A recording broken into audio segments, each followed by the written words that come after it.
you can be, do, or have anything that you want because you're not the creator of it. You're the liver of the experience that launches the rocket and becomes a vibrational reality. Your desire becomes a vibrational reality, and then your inner being takes your desire, rides the rocket, and becomes the vibrational version. It doesn't deviate away from the version that you have put into the vortex. Your inner being becomes that desire. You can forget that desire, you can let go of it, but your inner being never lets go of it because your inner being is that desire. Your inner being has become it. So there's no going back. Once you want something, once you've dreamed big, once you've gone into that receiving mode of that vortex of source energy, and you catch a whiff of those dreams that are brewing there. You catch a whiff and you see in your mind's eye, the vision of what's there in your vortex, then you can never go back. You can never go back to living a normal life. You now have seen too much. And now your best bet and your only true shot at happiness ever is to get up to speed with your desire.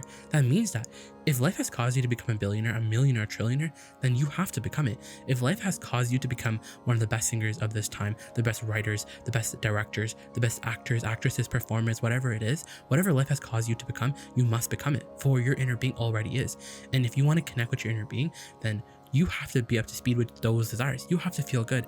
And here's the thing, you don't even have to focus on the dream. All you have to do is focus on feeling good. You have to focus on feeling satisfied, which we'll talk a lot about in this video.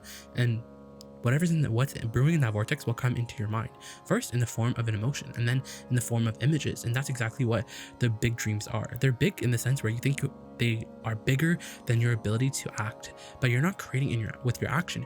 You're creating your reality with your thought. You're creating your reality with your balance of vibration. Whatever your balance of vibration is, that's what equals your point of attraction. So you have this mix of vibration always going on. When we're talking about creation, whether it's manifesting the money, the fame, the fortune, whatever it is, the relationships that you've been looking for, whatever it is, what we're really talking about is law of attraction as a whole. And when we talk about law of attraction, what we're really talking about is momentum. And when we talk about momentum, we're talking about emotion, we're talking about attention. Momentum is synonymous with law of attraction. It's the same subject. And what the subject of the momentum dictates that whatever you focus on, you get more of. So what we're saying is that there's the stick, and on this stick represents every subject. Every subject really is two subjects. So when we're talking about money, we're really talking about the absence, and we're talking about the presence of money. So what is your proclivity towards? Is it towards the absence, or is it towards the preference or of what you have put into your vortex? Because that's what your emotions are about. That's what your GPS, emotional guidance system, is all about. It tells you. And you knew this when you came into this body. That's why you never tripped. That's why you were never so, even while you were growing up, you always understood that you would be in contrast, and you can never turn the contrast of this time and space off, because it was the very reason that you came into this experience. You're never going to get rid of unwanted. You're never going to look and stand in this place where you only have wanted, because that's the end of a reality that is so unbecoming for a eternal being like yourself. You are a creator. The thing is, you're so obsessed with your creations. You're so obsessed with all the things that you have created, and we want you so much to leave reality in its box, leave reality in the inactive box, leave reality alone, because you're relitigating reality because it's so enamoring. It's so enamoring. But you know what? You knew when you came into this body, you always knew, when I focus on what feels good, when I focus on my desire, I'll feel good. And when I focus on the absence of my desire, because remember, it's a stick. So when I focus on the absence, I'm going to feel bad. It's literally that simple. It's very elementary, but it is an art. That's what the art of allowing is all about. It's an art form, which means that you're going to be doing it for the rest of your life. Because now, as a result of listening to these words, you know too much. You can hear, you can feel the clarity of our words.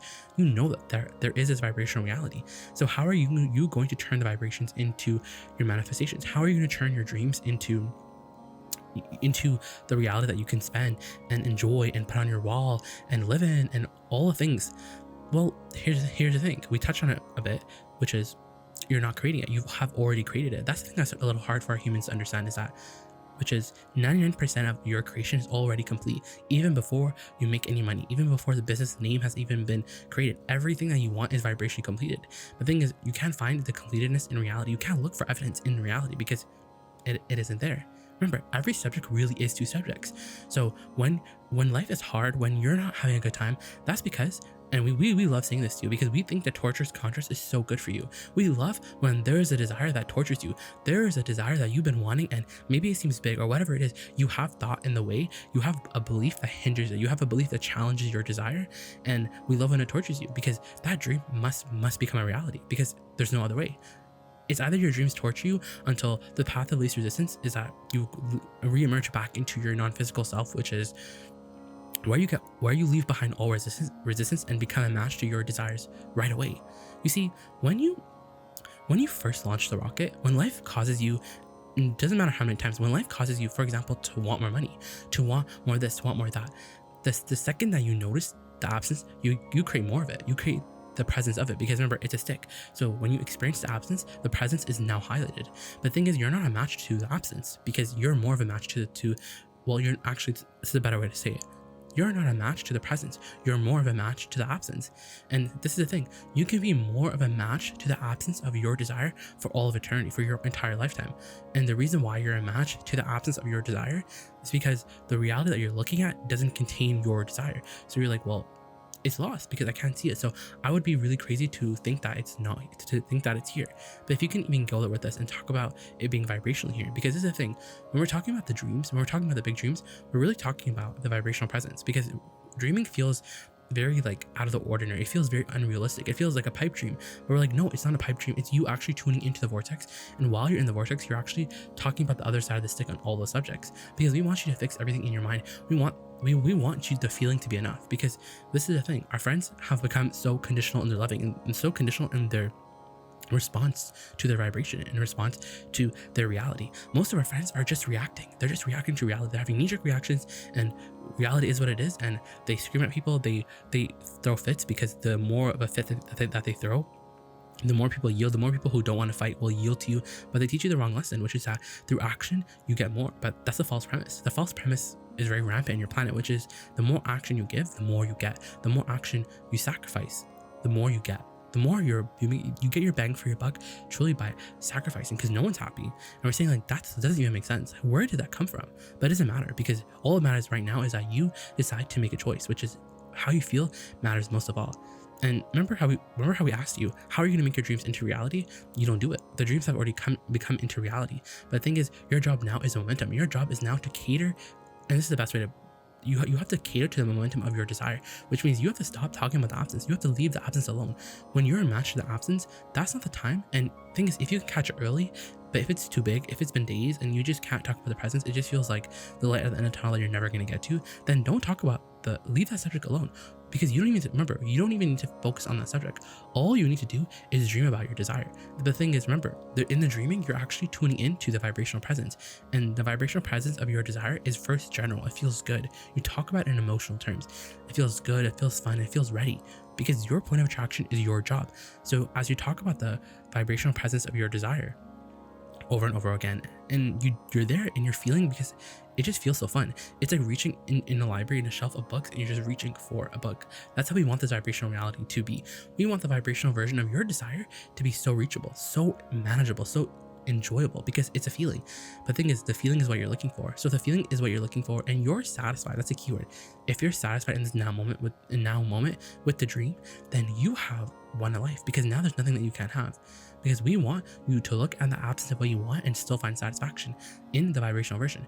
We want you to make peace with the absence of what you want, because it's either that, the alternative is you're having knee-jerk reactions to reality, and you're letting reality control your vibration. And we're like, reality doesn't need to control your vibration, which means if it's there, I feel good, but if it's not there, I don't feel good. We're saying, well, you have to break that spell. You have to get over that, because it's really about being the creator of your reality. And we're saying, take more of your day, spend more of your time in dreaming, tune into the vibrational presence, enjoy the vibrational presence of dollars right now, enjoy the vibrational version of your fortune, of your book writing, enjoy all of it right now, enjoy the vibrational presence, go right to the fullness of it. But the thing is, you don't try to picture it first, try to feel it first, because the image will get squirrely on you. The image is full of resistance, and you get very tactile, you get very like, oh, because here, our human friends, they want their desires to come here now. They're like, okay, I talked about the vibrational presence for 6 days, where the hell is my desire?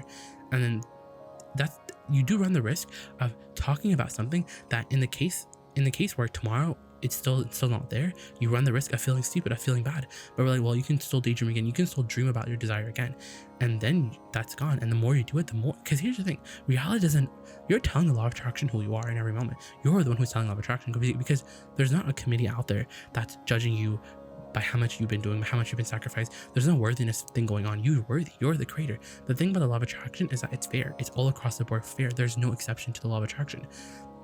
That's why it's so fun to talk about creation in a law-based way, because there's law of attraction is something that's always right, because how you feel and what manifests later, it's always a match. And no matter, all across the board, everyone is. So however good or however bad something turns out in the manifestation form, you can track it back to how the person felt. Because for example, like if something bad happens to you, then whatever the vibrational essence of the bad thing happening to you, that means that you had that thought active in your mind before it happened. And it's always like that, with the good or the bad. So we're saying the dream needs to be more active than the absence. The absence needs to go away, and the only way that you can make something go away is by activating something else.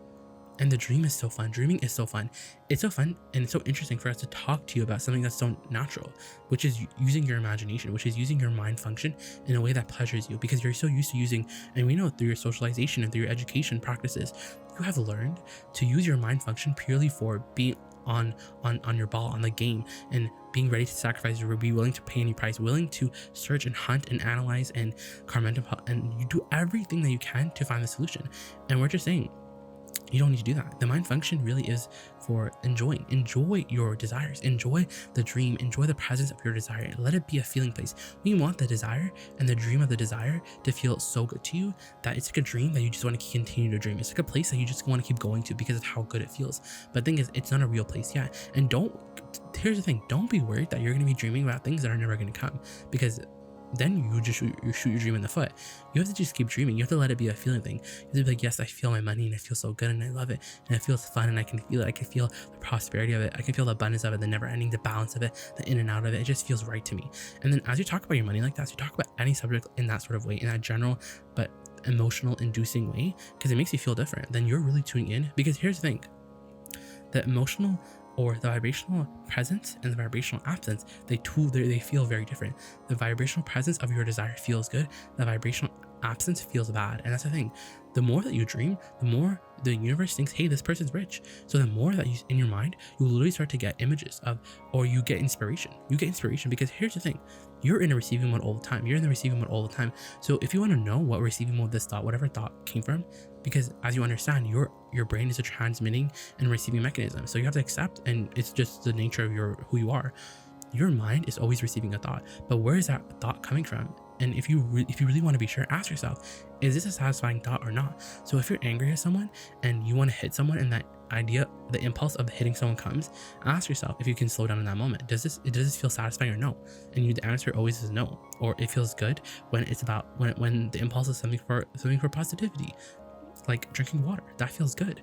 If it feels satisfying, does this thought feel satisfying or not satisfying? Because that will help you discriminate your thoughts a little bit more. Because you're very clear about what you want to wear. You're very clear about what you want to eat. You're very clear. You have a lot of preferences. You're a very picky person naturally, and your life has caused the preferences of all of the physical parts of your life to be born within you. So you know what you like to, what you like to wear. But what about what you want to think? What about what you will think? We want you to be more discriminatory with that, because you're literally harnessing the power that creates worlds.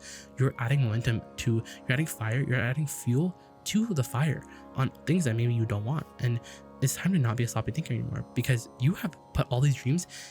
And the thing is, we love saying this because here's the thing, to even have big dreams means that you were in the vortex. It means that not only were you in the vortex, but you were in the vortex and you started to receive from your inner being. So that means that you're getting a lot of momentum out of life.